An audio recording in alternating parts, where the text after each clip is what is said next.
Hello everybody, welcome to the fourth video of elements 13, 14, 15 group of the periodic table. um, यहाँ हम अभी बात करेंगे ग्रुप 14 की, क्योंकि ग्रुप 13 तो हमारा हो गया। एटॉमिक नंबर क्या होगा? इससे पहले हमने देखा था कि एटॉमिक नंबर होता था 5, 13, 31, 49 और 81। अब ग्रुप 14 में क्या होगा? वेरी सिंपल, एक एक से बढ़ाओ, 6,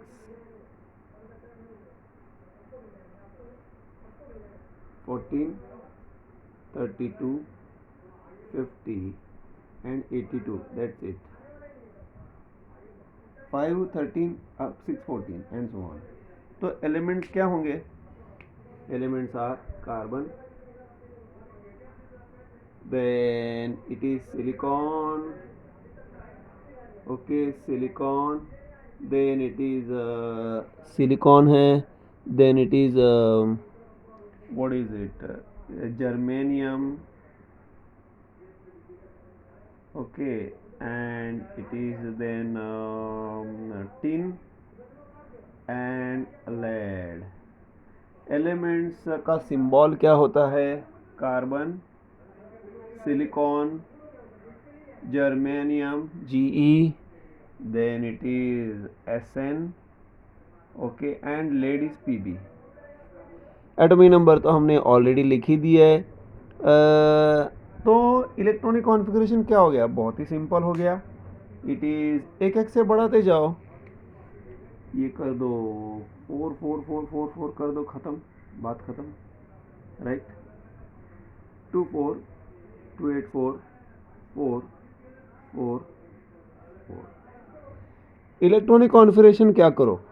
3p2 कर दो, 2p2 कर दो, 2 2 2 एंड 2, बस ख़त्म, बात ख़त्म।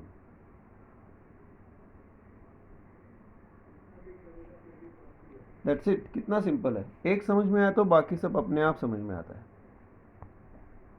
ठीक है? ओके, अब हम बात करते हैं एटॉमिक रेडियस के लिए। तो मैं अभी वापस ये रिमूव करता हूँ, इसको हम रख देते हैं ऐसे ऐसे ऐसे। अभी हमको बहुत कम टाइम लगेगा, because we have already understood the trend of atomic radius. That trend का मतलब क्या होता है? इंक्रीज की डिक्रीज। ये हमने ट्रेंड ऑलरेडी जान लिया था ग्रुप 13 वाले, इसमें बोरॉन एल्यूमिनियम के इसमें समझना बहुत आसान है। अब मैं एटॉमिक रेडियस का वैल्यूज लिखता हूँ। ये वैल्यूज आपको बाय हार्ट करने की ज़रूरत नहीं, please don't, okay, please don't do it. Okay, atomic radius कितना है? 77। किसका? कार्बन का। Then it is 118, then it is 122, then it is 140 and it is 146। क्या ट्रेंड है भाई? कितना इंक्रीज हो रहा है, कितना डिक्रीज हो रहा है? चलो देखते हैं। यहाँ इंक्रीज हो रहा है लगभग 40 से, लगभग 40 से इंक्रीज हो रहा है। यहाँ इंक्रीज हो रहा है 4 से, जस्ट 4। यहाँ इंक्रीज हो रहा है ऑलमोस्ट 20 से, और यहाँ इंक्रीज हो रहा है एकदम 6 से। इंक्रीज हो रहा है बट अगेन फ्लक्चुएशन है। 44, 26, यानी फ्लक्चुएशन ये दो जगह है, right. Why? Again we can go back to that factors affecting. पहला फैक्टर कौन सा है? Your atomic radius is directly proportional to number of orbits, and atomic radius is directly proportional to screening effect। Screening effect अगर increase होता है, atomic radius भी increase होता है, डिक्रीज होता है तो डिक्रीज होता है। Okay, don't worry about the noise which is outside. हमारे देश में डेमोक्रेसी का ये बहुत बड़ा दुरुपयोग है, फॉरगेट इट। उनको बोलना यानी बेवकूफ़ी है। I will try my level best. सभी सभी खिड़कियां बंद है, लेकिन फिर भी लोग देखो लोग कैसे चिल्लाते हैं. Forget it. It is India. Anyway, so why atomic radius is increasing? Because number of orbits are increasing. 2 से 3 हो गए, एटॉमिक रेडियस इंक्रीज हो गया. Sorry, number of orbits increase हो गए थे, इसलिए एटॉमिक रेडियस इंक्रीज हो गया. स्क्रीनिंग इफेक्ट भी क्यों इंक्रीज हुआ, अब भी मुझे डायग्राम ड्रॉ करने की जरूरत नहीं, यू हैव ऑलरेडी अंडरस्टूड. यहाँ 2 इलेक्ट्रॉन की वजह से स्क्रीनिंग इफेक्ट है, यहाँ 10 इलेक्ट्रॉन की वजह से स्क्रीनिंग इफेक्ट है. स्क्रीनिंग इफेक्ट इंक्रीज हो रहा है, इसलिए एटॉमिक रेडियस भी इंक्रीज हो रहा है. समझ में आया? 77 to 118. लेकिन भाई साहब यहाँ से यहाँ वो इतना ही डिक्रीज हो इंक्रीज हो रहा है, यानी 4, यानी लगभग ना के बराबर, लाइक यू नो कांस्टेंट, थोड़ा सा ही इंक्रीज हो रहा है. Again you know very well, मैं इमीडिएटली बता देता हूँ. यहाँ से यहाँ क्या हो रहा है, नंबर ऑफ ऑर्बिट्स इंक्रीज हो रहा है, ऑब्वियसली 3 से 4 हो गया, बट स्क्रीनिंग इफेक्ट डिक्रीज हुआ बिकॉज ऑफ डी इलेक्ट्रॉन्स. और आपको पता है कि डी इलेक्ट्रॉन्स का, अगर डी इलेक्ट्रॉन्स आते हैं, स्क्रीनिंग इफेक्ट डिक्रीज होता है, तो एटॉमिक रेडियस भी डिक्रीज होना चाहिए. एक factor number of orbits increase करने में तुला हुआ है एटॉमिक रेडियस को, दूसरा फैक्टर स्क्रीनिंग इफेक्ट डिक्रीज हुआ ना डी इलेक्ट्रॉन्स की वजह से. सडनली डी इलेक्ट्रॉन्स आ गए, यहाँ डी इलेक्ट्रॉन्स के थे ही नहीं, तो डी इलेक्ट्रॉन की वजह से स्क्रीनिंग इफेक्ट डिक्रीज हुआ. वो एटॉमिक रेडियस को डिक्रीज करना चाहता है. अगेन कॉम्पिटिशन लग गया, इंक्रीजिंग फैक्टर ने थोड़े से डिक्रीजिंग फैक्टर को डोमिनेट किया, इसलिए 4. यहाँ कॉम्पिटिशन था ही नहीं, दोनों फेवर कर रहे थे, बट एक यहाँ पर डिक्रीज करने में लगा हुआ है, दूसरा इंक्रीज करने में लगा हुआ है. इंक्रीजिंग फैक्टर ने स्लाइटली डोमिनेट किया, इसलिए बढ़ गया. पुराने इसमें बोरॉन एल्यूमिनियम गैलियम में वो थोड़ा सा डिक्रीज हो गया था, यहाँ वो इंक्रीज हुआ, बट बहुत ज़्यादा इंक्रीज नहीं, थोड़ा सा ही डिक्रीज, थोड़ा सा इंक्रीज हुआ. अभी आपको बहुत इजी लग रहा होगा. Then germanium to tin, why it is increasing only by 20 units, 20 picometer? Because number of orbits are increasing, but screening effect has remained constant. Why? Again d electron, कोई नया चेंज नहीं है ना. एक फैक्टर इंक्रीज करने में लगा हुआ है, दूसरा फैक्टर कांस्टेंट है, इसीलिए एक ही फैक्टर की वजह से 20 इंक्रीज हो गया था. यहाँ दोनों फैक्टर इंक्रीज करने में लगे हुए थे, 2 फैक्टर की वजह से 40, एक फैक्टर की वजह से 20 की, और दूसरा फैक्टर न्यूट्रल है. यहाँ एक फैक्टर बढ़ रहा है, दूसरा फैक्टर डिक्रीज कर रहा है, इसलिए वो डिक्रीज हो गया. 2 factors favouring, one factor remaining neutral, only 1 factor is favoring. That's why 2 factor 40, 1 factor 20. वहाँ पर 60-30 था, यहाँ 40-20 है. कितना देखो, कितना स्ट्राइकिंग ये है. Okay, then obviously why it is increasing? क्योंकि again why it is increasing only by 6 units? Because the number of orbits are trying to increase the atomic radius, 4 से 5 हो गए, but another factor is trying to decrease atomic radius drastically, 4 f electrons. f electrons की वजह से screening effect बहुत ही poor होता है. एक फैक्टर इंक्रीज करने में तुला हुआ है, दूसरा फैक्टर डिक्रीज करने में तुला हुआ है, इसलिए एटॉमिक रेडियस यहाँ पर स्लाइट इंक्रीज हो गया, क्योंकि इंक्रीजिंग फैक्टर ने डिक्रीजिंग फैक्टर को डोमिनेट किया. बात खत्म. ओके, देखो कितना आसान है. हाँ, यहाँ मैं और 2 बातें कहना चाहता हूँ. इनिशियली एल्यूमिनियम के केस में एटॉमिक रेडियस कितना था, 88 था, और आपको पता है यहाँ पर वो 146 था. बोरॉन से कार्बन जाते समय एटॉमिक रेडियस डिक्रीज क्यों हुआ? यू मस्ट नो कि बोरॉन से कार्बन पीरियड में when you go from left to right, atomic radius has to decrease. Why? Number of orbits are remaining constant. यहाँ भी बोरॉन के केस में 2-3 थे, नंबर ऑफ ऑर्बिट्स उतने ही है, बट प्रोटॉन्स बढ़ गए ना. यहाँ पर 5 प्रोटॉन है, यहाँ 6 प्रोटॉन है, पर नंबर ऑफ प्रोटॉन्स बढ़ गए, यानी what you can say number of protons बढ़ते हैं तो न्यूक्लियर चार्ज बढ़ता है. न्यूक्लियर चार्ज एटॉमिक रेडियस को, न्यूक्लियर चार्ज का बढ़ना एटॉमिक रेडियस को डिक्रीज करता है, इसीलिए पीरियड में generally atomic radius goes on decreasing. 88 हर जगह आपको यही ट्रेन निकलेगा, from left to right, not from top to bottom. Okay, that's it. दूसरी चीज यहाँ उन्होंने और एक टर्म यूज किया है, उसको नाम दिया है ionic radius. Now what is this ionic radius? Ionic radius of your this one silicon is, they have mentioned 40. Ionic radius of silicon is 40 picometer. 118 to 40 picometer. What is 11 picometer? Ionic radius of silicon atom. What is 40 picometer ionic radius of silicon ion? What is this thing? Let's see.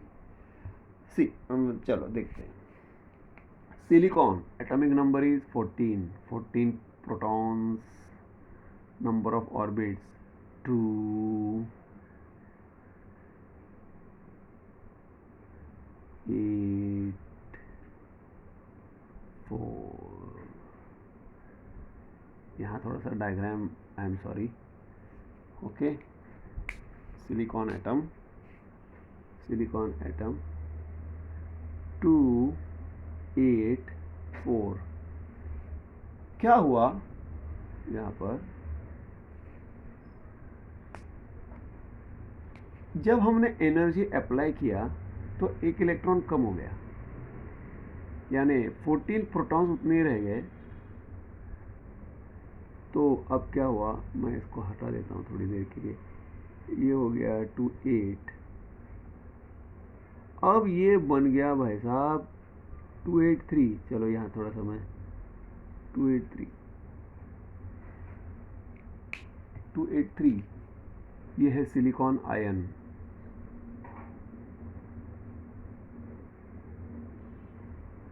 283, क्योंकि ion है ना, यहाँ 4 था, यहाँ 3 है. वहाँ atomic radius is decrease. इसका 118 क्यों है और इसका 40 क्यों है? ऑब्वियसली क्योंकि यहाँ नंबर ऑफ प्रोटॉन्स ज़्यादा है नंबर ऑफ इलेक्ट्रॉन्स के मुकाबले. तो न्यूक्लियस का आउटर मोस्ट ऑर्बिट के ऊपर फोर्स ऑफ अट्रैक्शन इंक्रीज हो जाता है ना. इससे क्या होता है, ऑर्बिट श्रिंक हो जाता है. इसीलिए यहाँ नंबर ऑफ ऑर्बिट्स कम नहीं हुए, बट नंबर ऑफ इलेक्ट्रॉन्स कम हो गए. इसीलिए atomic ionic radius is always less. The ionic radius in case of cation, आप ऐसा बोल सकते हैं कि atomic radius of element is always more than atomic radius of the cation of that element. Ion में, अनायन में अलग हो जाता है. Cl और Cl माइनस में, Cl माइनस का एटॉमिक रेडियस Cl माइनस का आयनिक रेडियस इंक्रीज हो जाता है Cl एटम के मुकाबले. बट कैटायन में, कैटायन का रेडियस ओरिजिनल एटम से कम ही होता है. Ionic radius is always less than the original atomic radius. Plus में आप हर जगह देखोगे. इसमें आपका जर्मेनियम में वो 153 हो जाता है. ओके, 40 का 53 हो जाता है, एंड सो ऑन. ओके, वो डिक्रीज हो 69, 78. I am talking about the ionic radius of the respective elements. Okay, ये दो बात कहनी थी. Left to right atomic radius decrease हो जाता है, ये कहना था. और आयनिक रेडियस उसके एटॉमिक रेडियस से कम ही होता है, ये बात कहनी थी. That's got it. I hope it is clear to you. आपका वो अगर आपने ग्रुप 13 का वीडियो नहीं देखा तो वो देख लीजिए. ये बहुत इजी है आपके लिए, बहुत इजी हो जाएगा. अब हम बात करते हैं दूसरा factor, that is ionization enthalpy, ionization energy, ionization potential. आप जो भी बोलना है बोल सकते हैं. उसके वैल्यूज कितने हैं भाई? चलो देखते हैं. यहाँ 1, 2, 3 मैंने आपको बताया. IE1, IE2, IE3. IE2 is always more than IE1. IE3 is always more than IE2 under any condition. Even you can go up to IE4 also. But वो बहुत ज़्यादा हो जाता है, 6000 किलो जूल पर मोल ऐसा हो जाता है. But it is like this. Let me explain. IE1, IE2, IE3, IE4 increase ही हो जाता है ना. ये मैंने पिछले वाले वीडियोस में बता दिया है. You will come to know very second video में इस चैप्टर के. ठीक है, okay. Same thing can be, same expression can be given here also. Okay, now will talk about the ionization enthalpy of this carbon, how much it is. From left to right जैसे atomic radius increase होता है, sorry I am very sorry, from left to right, यानी boron से carbon तक atomic radius जैसे decrease होता है, from left to right ionization energy increase होता है. कितना? It is like this. In case of carbon it is 1086. I am talking about first ionization energy, 86. Then it is 786 of silicon, 761, then it is 708 and here it is 715. यहाँ increase हो गया भाई, कमाल है. जो भी एबनॉर्मल बिहेवियर है उसको हम रेड पेन से दिखाने का हमारा एक तरीका है. ओके, फर्स्ट लेट्स अंडरस्टैंड कि why it is increasing from boron. Boron के केस में वो कितना था आयनाइजेशन एनर्जी? बोरॉन के केस में वो था 881 समथिंग. लेट्स सी, हाँ 801. 801 से 106. कार्बन का 1086 कैसे हुआ? From left to right why ionization enthalpy increases? Because nuclear charge increases. यहाँ 5 इलेक्ट्रॉन्स थे, 5 प्रोटॉन्स थे, यहाँ 6 प्रोटॉन्स है, तो न्यूक्लियर चार्ज इंक्रीज होता है. तो न्यूक्लियस का आउटर मोस्ट, चलो बताते हैं. बोरॉन में भाई ऐसा है, 5 प्रोटॉन्स है, 2 है, 3 है, बराबर है. और कार्बन में 6 प्रोटॉन्स है, 2 है और 4 है, बराबर है. ये है 2 3 और ये है 2 4. ठीक है. अब मुझे ये इलेक्ट्रॉन को डिटैच करना है और यहाँ के एक इलेक्ट्रॉन को डिटैच करना है, तो मुझे यहाँ कुछ एनर्जी लगेगा, यहाँ भी मुझे कुछ एनर्जी लगेगा. ओके, सो क्या तैयार होगा आपको पता है, 5 प्रोटॉन्स ही रहेंगे. यहाँ हो गया 2 और यहाँ होगा 2 हो जाएगा. ये है लिथियम, सॉरी बोरॉन, और ये है B+, ये है कार्बन, और यहाँ पर है 6 प्रोटॉन्स.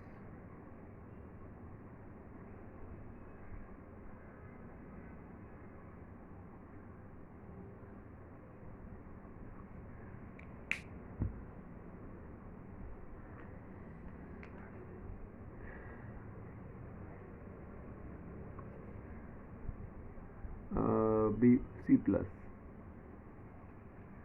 ओके, ये आप सेम मत समझिए, हाँ, क्योंकि यहाँ 2 3 यहाँ 5 इलेक्ट्रॉन्स है या 5 इलेक्ट्रॉन्स है, बट माय डियर फ्रेंड्स यहाँ 5 प्रोटॉन्स है या 6 प्रोटॉन्स है. Don't consider is same.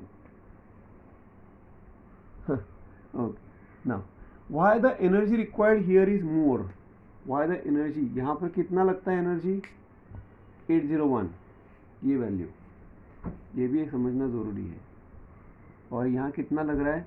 1086. What the energy required to remove 1 electron, that is this one in case of boron. ये इलेक्ट्रॉन को कितना लग रहा है? 801 kilo joule. Energy required to remove out of 4 electrons, ये 2p2 इलेक्ट्रॉन्स में से एक इलेक्ट्रॉन को डिटैच करने में 106 लग रहा है. क्यों? बिकॉज एटॉमिक रेडियस कम है. सॉरी, यहाँ पर आपने देखा, यहाँ एटॉमिक रेडियस कितना है? 88. यहाँ कितना है? 77. अरे भाई एटॉमिक रेडियस कम हो गया ना. वो क्यों कम हो गया हमने ऑलरेडी बता दिया. एटॉमिक रेडियस कम होता है तो फोर्स ऑफ अट्रैक्शन इसमें उसमें बहुत ज़्यादा है ना. एटॉमिक रेडियस कम होता है. यहाँ भी हम देख सकते हैं नंबर ऑफ ऑर्बिट्स 2 है, नंबर ऑफ ऑर्बिट्स यहाँ 2 है, बट नंबर ऑफ प्रोटॉन यहाँ ज़्यादा है ना. तो ऑर्बिट, उसका आउटरमोस्ट ऑर्बिट के ऊपर फोर्स ऑफ अट्रैक्शन ज़्यादा है, तो श्रिंक हो गया, इसलिए एटॉमिक रेडियस डिक्रीज हो गया. एटॉमिक रेडियस डिक्रीज हो गया, इसलिए energy required to remove this electron increase हो गया. न्यूक्लियर चार्ज इंक्रीज हो गया from left to right. Number of orbits उतने ही रहे. ओके, स्क्रीनिंग इफेक्ट उतना ही रहा, बट न्यूक्लियर चार्ज बढ़ गया तो आयनाइजेशन एनर्जी बढ़ गया. एटॉमिक रेडियस और न्यूक्लियर चार्ज इनवर्सली प्रोपोर्शनल होता है, बट आयनाइजेशन एंथैल्पी और न्यूक्लियर चार्ज डायरेक्टली प्रोपोर्शनल होता है. न्यूक्लियर चार्ज बढ़ता है तो न्यूक्लियर चार्ज यानी number of protons in the nucleus. Nucleus का चार्ज प्रोटॉन की वजह से तो होता है, न्यूट्रॉन तो न्यूट्रल होते हैं. तो न्यूक्लियर चार्ज बढ़ता है, यानी नंबर ऑफ प्रोटॉन्स बढ़ते हैं, तो आयनाइजेशन एनर्जी इंक्रीज ही होता है. Okay, so that's why it is increasing. All right, from here to here now we'll come to the trend. Left to right तो हमने एक्सप्लेन किया. 801 का 1086 क्यों हुआ, 88 का 77 क्यों हुआ, वो हमने देख लिया. अब वाई 1086 का 786 हुआ, क्योंकि नंबर ऑफ, हाँ, अब हम इसको निकालते हैं और हम वो फैक्टर्स को लेते हैं. You know what are the factors. वो फैक्टर्स बहुत इंपॉर्टेंट है. यानी ionization in enthalpy inversely proportional to number of orbits. Ionization in enthalpy is inversely proportional to screening effect. That means if screening effect increases, ionization enthalpy increases. If it decreases, screening effect decreases. Ionization enthalpy is inversely proportional to atomic radius. If screening effect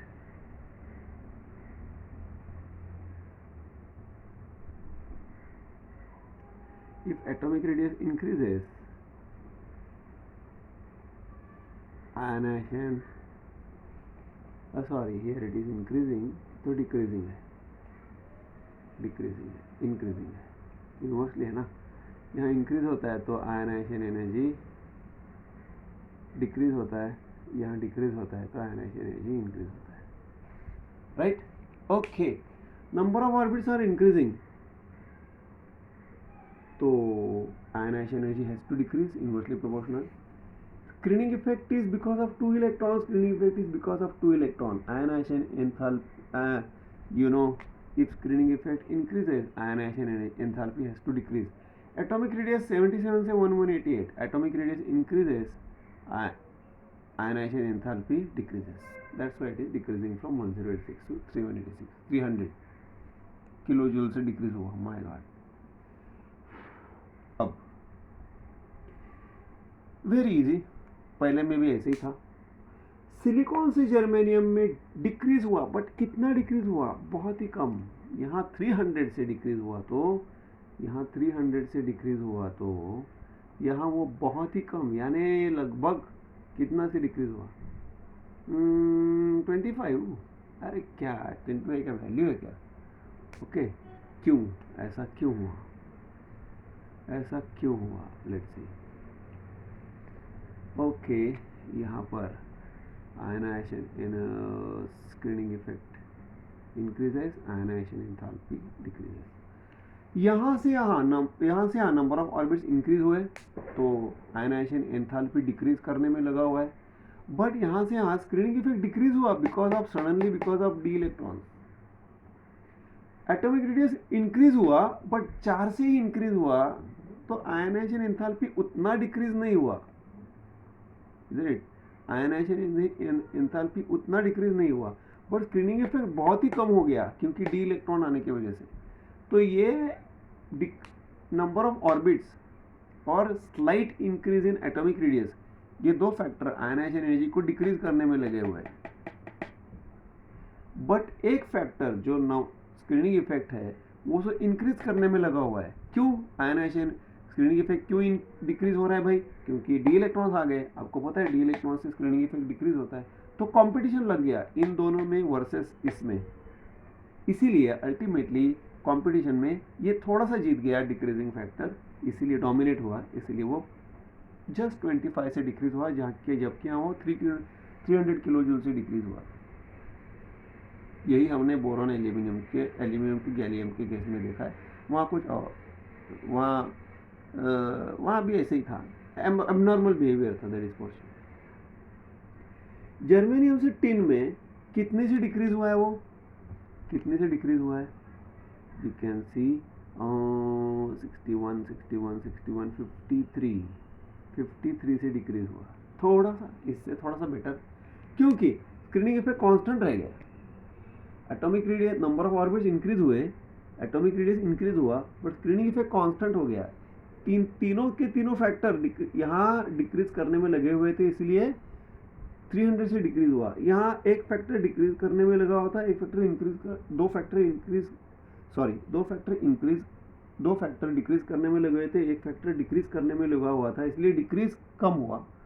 यहाँ एक factor constant है decrease करने वाला, increase, okay, screening effect decrease यहाँ constant रह जाता है ना, तो बाकी दो फैक्टर कौन से, नंबर ऑफ ऑर्बिट्स बढ़ रहा है, स्क्रीनिंग इफेक्ट डिक्रीज हो गया, एटॉमिक रेडियस बढ़ रहा है तो स्क्रीनिंग इफेक्ट वापस डिक्रीज हुआ, बट तीसरा फैक्टर कांस्टेंट रह गया ना, इसलिए उतना डिक्रीज नहीं हुआ जितना होना चाहिए था। 300 के मुकाबले 53 बहुत ही कम, इससे तो बेटर है बट कम है, 300 से कम, कांस्टेंट है स्क्रीनिंग इफेक्ट कांस्टेंट। यहाँ से यहाँ कितने से इंक्रीज हुआ, माय गॉड, यहाँ तो इंक्रीज हो गया, कितने से, +7। कौन सा फैक्टर डोमिनेट हुआ, स्क्रीनिंग इफेक्ट का डिक्रीज होने का, ओके, स्क्रीनिंग इफेक्ट यहाँ ड्रास्टिकली डिक्रीज हो गया ना, स्क्रीनिंग इफेक्ट डिक्रीज हुआ, क्यों, एफ इलेक्ट्रॉन्स आ गए तो आयनाइजेशन एनर्जी इंक्रीज हो गया, ये इंक्रीजिंग फैक्टर ने बाकी को इतना डोमिनेट कर दिया कि वो इंक्रीज हो गया, जब यहाँ तो कुछ तो डिक्रीज हो रहा था, यहाँ तो वापस इंक्रीज हो गया। ये सब डोमिनेटिंग फैक्टर का खेल है बस, और कुछ नहीं, समझ लीजिए आप इसे, गॉट इट, समझ लीजिए आप इसे, अंडरस्टूड, ओके। देन अगेन मुझे लगता है कि now the time is getting up. क्या होता है 30 मिनट से ज़्यादा खींचने जाए तो वो मोबाइल लेता ही नहीं, वो कट कर देता है, इसलिए 30 मिनट के अंदर ही बंद करना ठीक है। चलो हम ऑक्सीडेशन स्टेट को हम नया वीडियो बनाएंगे इनर्ट पेयर इफेक्ट के लिए, तो I hope this is understood to you, right, okay. So I will explain inert pair effect, जो हमने बोरॉन एल्यूमिनियम के केस में देखा था, यहाँ पर भी इनर्ट पेयर इफेक्ट है, यानी 6s इलेक्ट्रॉन्स का टेंडेंसी 5s इलेक्ट्रॉन्स का टेंडेंसी 4s इलेक्ट्रॉन्स का टेंडेंसी कम हो जाता है पार्टिसिपेट, 6s इलेक्ट्रॉन का टेंडेंसी बहुत ही कम होता है, इसको इनर्ट पेयर इफेक्ट, ठीक है। Will see in the next video, thank you.